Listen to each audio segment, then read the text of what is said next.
perayaan Natal 2024 memiliki makna yang sangat penting bagi umat Kristiani di Indonesia.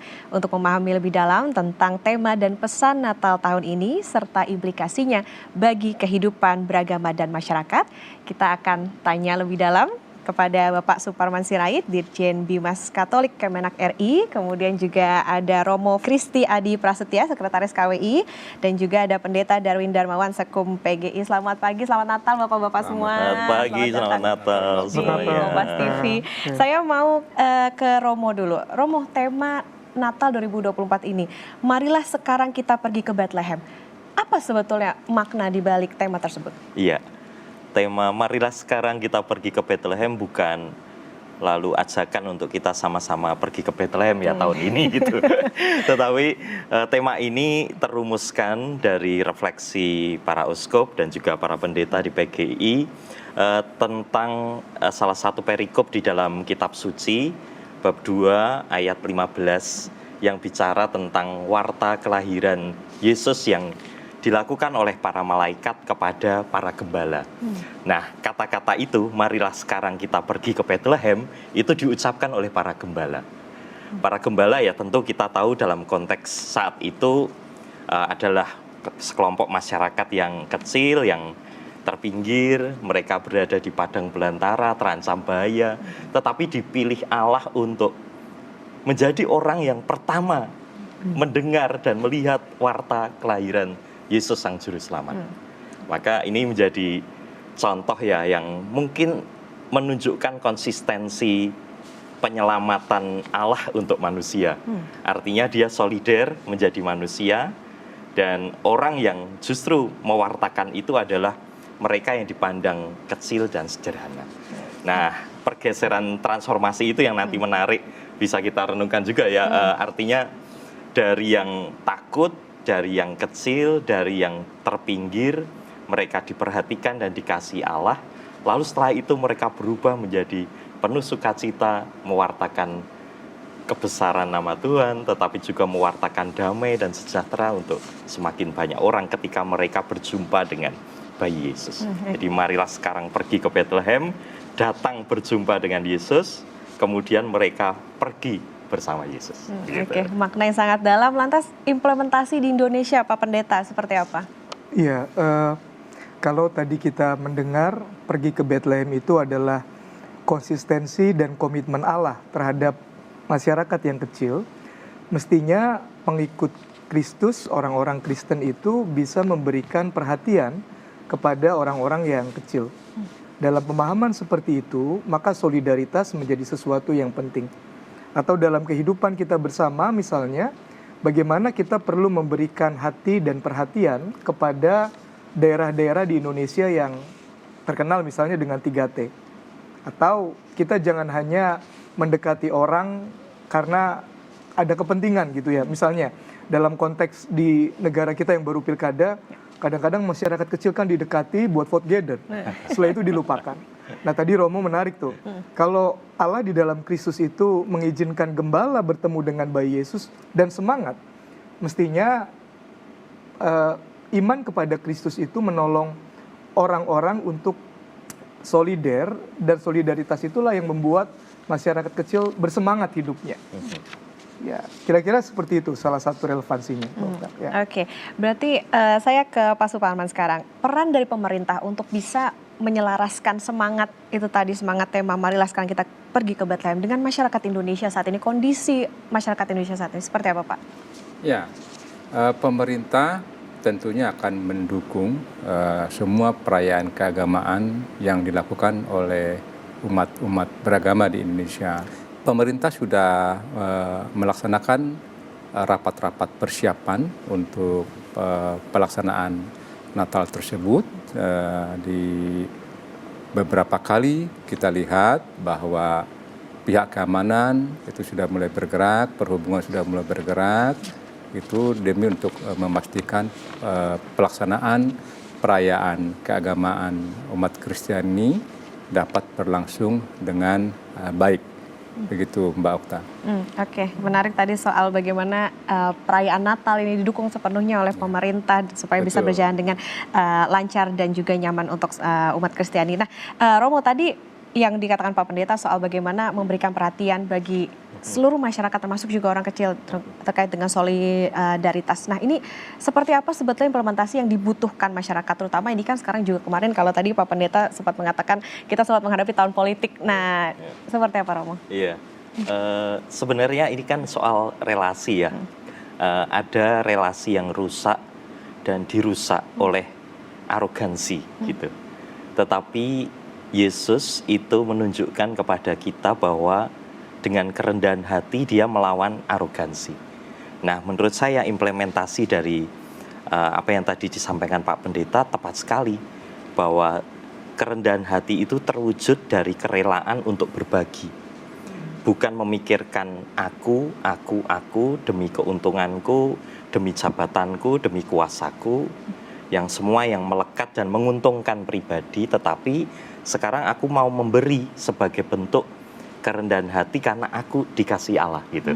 Nah, ini sebenarnya menarik karena kita tahu ada banyak krisis yang terjadi di dalam kehidupan kita, dan itu terkait relasi dengan lingkungan hidup misalnya. Jelas sekali arogansi manusia ya merusak. Tetapi semangat Natal itu harusnya membuat kita menjadi pribadi yang ekologis sekarang, mencintai lingkungan hidup. Lalu juga untuk saudari-saudara kita yang selama ini justru tidak terperhatikan, teman-teman disabilitas, mereka yang lemah, miskin, dan tersingkir. Maka kekuatan dari Natal yang nanti akan kita rayakan itu tidak berhenti pada perayaan, tetapi 1 tahun ke depan bahkan masih ada kegiatan-kegiatan sosial yang lain untuk menjadikan saudari-saudara kita yang selama ini tak terperhatikan menjadi berjalan bersama, gitu. Oke, nah Romo tadi kita kembali soal Bethlehem. Kenapa sih harus ada kata Bethlehem di situ? Apa yang bisa diikuti atau misalnya bisa dijadikan pedoman gitu? Nilai-nilai apa yang bisa kita jadikan cerminan di Indonesia? Bethlehem ini kan sebenarnya memang ada ya dan menjadi tempat kelahiran Yesus ya. Tentu tidak semata-mata bisa dikurangi maknanya menjadi hanya soal politik gitu. Artinya kelahiran Yesus itu melampaui lah soal-soal seperti itu. Tetapi kalau kita mengingat, marilah sekarang. Nah, sekarang itu sebenarnya menjadi sangat kontekstual ya, ketika perang terjadi di sana, kelahiran Yesus adalah pokok perdamaian yang mau dinyalakan kembali. Nah, semoga itu terjadi dan menjadi menarik lalu kata-kata Bethlehem ini. Iya. Kayak Pak Pendeta ada yang mau ditambahkan Pak Pendeta? Menariknya gini, Allah di dalam Yesus tidak memilih dilahirkan di Yerusalem yang menjadi pusat ekonomi, budaya, politik, tapi di daerah kecil di Bethlehem. Itu yang tadi Romo sampaikan, ini adalah konsistensi dan komitmen Allah terhadap kesederhanaan, solidaritas Allah terhadap umat manusia yang dipinggirkan. Jadi menarik juga, saksinya bukan Romo dan Pendeta. Betul. Bukan presiden misalnya, walaupun bukan Herodes ya. Tapi gembala yang dianggap hina. Jadi rasanya memang Allah tuh ingin menunjukkan semua manusia berharga. Apalagi ketika manusia cenderung hanya memandang orang-orang yang tinggi, statusnya berharga sebagai manusia, lalu yang ini diabaikan, justru Tuhan mau menunjukkan, enggak kok, semua manusia itu berhak menyaksikan saya, Raja Damai yang lahir di tengah dunia. Nah, itu arti Bethlehem kira-kira. Oke, ya semakin menarik pembicaraannya, termasuk juga tadi sempat disebutkan oleh Pak Suparman soal adanya Natal Nasional, tapi kita akan bahas usai jeda Bapak-Bapak semua, jadi tetaplah bersama kami. Saudara, kami akan kembali usai jeda.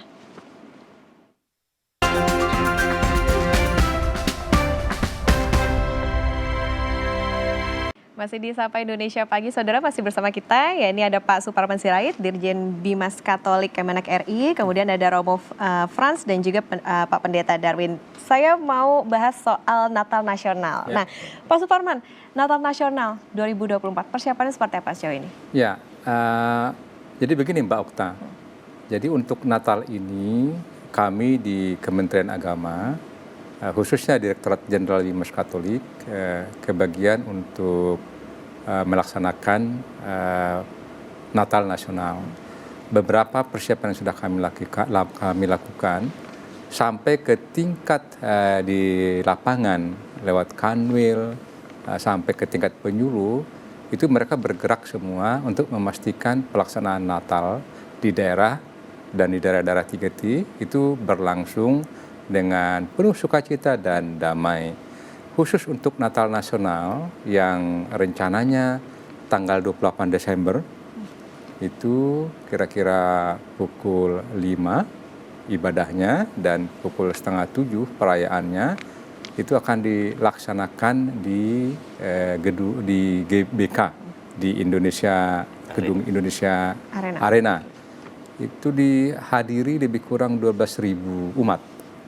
12.000 umat, dan diharapkan Bapak Presiden Prabowo Subianto dan Bapak Wakil Presiden Pak Gibran berkenan hadir di acara tersebut.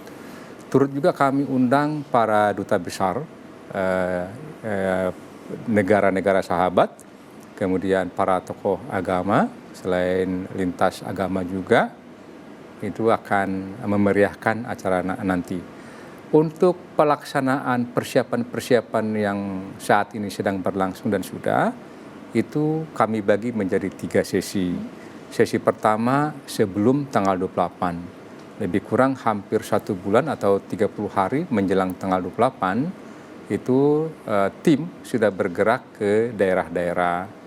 Seperti kami sudah melakukan bakti sosial di Muara Gembong yang terkena banjir rob, lalu juga di Sukabumi. Kemudian saat ini tim kami sedang bergerak ke Papua, di Agat, dipimpin langsung oleh Bapak Wakil Ketua Umum. Nah, panitia ini di-SK-kan oleh Bapak Menteri Agama supaya mempunyai legalitas. Dan ditunjuk ketua umumnya adalah Pak Thomas Jiwandono. Dan didukung oleh teman-teman dari lintas kementerian. Jadi banyak di SK itu yang berperan aktif, termasuk dari Pemda. Nah, kenapa Jakarta dipilih, Mbak Okta? Agar makna Natal penuh sukacita dan sederhana itu bisa dilakukan tanpa harus banyak mengeluarkan biaya. Pembiayaan Natal Nasional ini seluruhnya tanpa menggunakan APBN. Ini murni dari swadaya masyarakat yang berpartisipasi di situ. Oleh karena itu, kami pastikan penggunaan anggaran itu sebesar mungkin akan digunakan untuk kepentingan masyarakat. Nah, kemudian setelah perayaan, puncaknya adalah tanggal 28. Itu sudah disusun rundown-nya secara sistematis. Kemudian setelah itu akan ada lagi bakti sosial lanjutannya di ekologisnya terutama. Kenapa ekologis? Karena momen ini kami lihat adalah implementasi dari kedatangan Bapak Suci Paus Fransiskus yang bersama dengan Imam Besar Profesor Najaruddin yang sekarang menjadi Menteri Agama, itu sudah menandatangani deklarasi Istiqlal. Nah, deklarasi Istiqlal ini penuh dengan muatan pesan-pesan humanisme dan ekologis. Oleh karena itu, yang humanis itu melalui bakti sosial, yang ekologis itu melalui bantuan-bantuan untuk masyarakat-masyarakat yang ada di daerah 3T. Misalnya pengadaan solar cell, kemudian air bersih, dan sebagainya. Itu masih berlangsung sampai setelah Natal berlangsung. Jadi Natal itu kan tidak hanya tanggal 28. Setiap hari kan kita rayakan Natal itu. Oleh karena itu tidak menutup kemungkinan kita akan teruskan sampai setelah Natal 28. Kira-kira begitu, Mbak. Oke, ada yang menarik nggak Pak Suparman di tahun ini? Ya, menarik tahun ini pertama, ini kan di masa pemerintahan presiden baru nih, kabinet baru merah putih. Di bawah kepemimpinannya Pak Prabowo Subianto dan Pak Gibran sebagai wakil presiden. Tentunya kita akan menampilkan nuansa Natal yang betul-betul sesuai dengan tema ke Bethlehem. Bethlehem itu kan sederhana, Mbak, penuh ke nuansa-nuansa kesederhanaan, kesucian. Nah, kita selalu mengingat pesan-pesan dari Bapak Presiden untuk melaksanakan perayaan tidak mewah, tapi sukacita. Jadi sukacita dan sederhana, seperti itu. Nah, yang berikutnya adalah yang menarik bahwa Natal tahun ini tidak terlalu lama dengan kedatangan Paus Fransiskus. Banyak pesan-pesan Paus Fransiskus kesederhanaan juga. Beliau tidak menggunakan mobil yang supercar seperti di Italia, cukup menggunakan kijang sejuta umat kan begitu yang dipakai, dan beliau duduk di depan tanpa ada merasa kekhawatiran keselamatan. Itu menunjukkan bahwa Indonesia aman-aman saja kok. Lalu juga yang menarik adalah Bapak Presiden sudah meresmikan terowongan antara Istiqlal dan katedral. Itu menunjukkan bahwa toleransi dan kerukunan di Indonesia ini sebetulnya bagus. Nah, soal ada riak-riak ya itu biasa saja lah kan. Namanya juga orang berpendapat. Sepanjang dalam koridor hukum itu semua silahkan disampaikan. Yang penting adalah tidak melakukan hal-hal yang bahkan merugikan dirinya sendiri karena menjadi masalah hukum. Kan konstitusi kita menjamin bahwa kebebasan memeluk agama itu dan menjalankan sesuai dengan keyakinan itu jamin konstitusi. Jika ada umat yang merasa kurang pas, ya silahkan diajukan lewat koridor hukum. Nah, itu pesan dari kita, Mbak Okta. Silahkan untuk seluruh umat yang akan melaksanakan hari besar Natal ini dengan penuh sukacita dan damai serta dengan kesederhanaan. Kami memastikan dari pemerintah akan mendukung seluruhnya momen tersebut. Jajaran kami juga sampai tingkat penyuluh itu sudah bergerak sekarang untuk melaporkan kondisi-kondisi terkini tentang persiapan Natal di daerah-daerah. Demikian Mbak Okta. Oke, saya ke Pak Pendeta. Pak Pendeta, menarik tadi yang dikatakan Pak Suparman soal bagaimana Natal yang sederhana, yang hikmat juga tapi penuh sukacita. Apa yang bisa disampaikan, terutama untuk umat Kristiani, untuk menyambut Natal nasional ini? Apa yang nanti diharapkan bisa semakin diresapi? Iya. Tadi Romo Kris membicarakan suatu yang menarik ketika gembala yang sederhana bertemu Yesus, mereka malah bersukacita dan bisa menjadi saksi tentang Yesus yang lahir. Lalu di Injil itu ditulis orang-orang kagum dengan pemberitaan para gembala. Nah, artinya begini, setiap umat Kristen yang merayakan Natal Kristus mestinya bertemu dengan Yesus. Dan hidupnya itu penuh sukacita, hidupnya itu berdamai, dan apapun statusnya, dia bisa menjadi saksi tentang Kristus yang membawa perdamaian, membawa persaudaraan, membawa toleransi, dan melestarikan lingkungan hidup yang rusak gara-gara manusia. Nah, kalau semangat Natal ini bisa dihidupi setiap hari, rasanya perayaan Natal tahun ini akan semakin indah. Oke, Romo, untuk harapan di Natal nasional ini nantinya? Saya senang sih mendengar rencana-rencana dan persiapan-persiapan menyambut Natal ini, karena lalu Natal ini tidak jadi sekedar selebratif ya, bukan sekedar perayaan tapi bahkan transformatif menurut saya.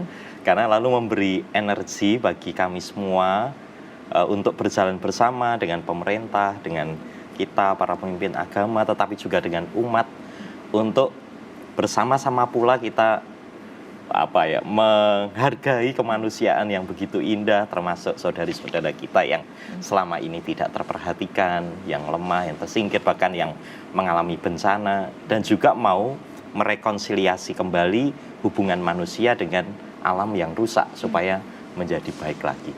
ya, tidak hanya sekedar selebratif, tetapi lalu transformatif. Tidak gitu. sekedar selebratif. Baik, semoga sukses untuk Natal nasionalnya nanti, Bapak-bapak semua. Semoga apa yang nantinya bisa dibawa sesuai dengan tema Natal tahun ini. Marilah sekarang kita pergi ke Bethlehem. Ini juga bisa semakin diresapi oleh masyarakat tentunya yang mengikuti nantinya bagaimana nilai kemanusiaan dan juga soliditas antar umat Kristiani. Terima kasih Pak Suparman Sirait, Dirjen Bimas Katolik Kemenak RI. Kemudian ada Romo Frans Kristi Adi Prasetya, Sekretaris KWI, dan juga Pak Pendeta Darwin Darmawan, Sekung PG. Terima kasih sudah bersama di Sapa Indonesia Pagi. Bapak-bapak sehat selalu. Terima kasih, amin.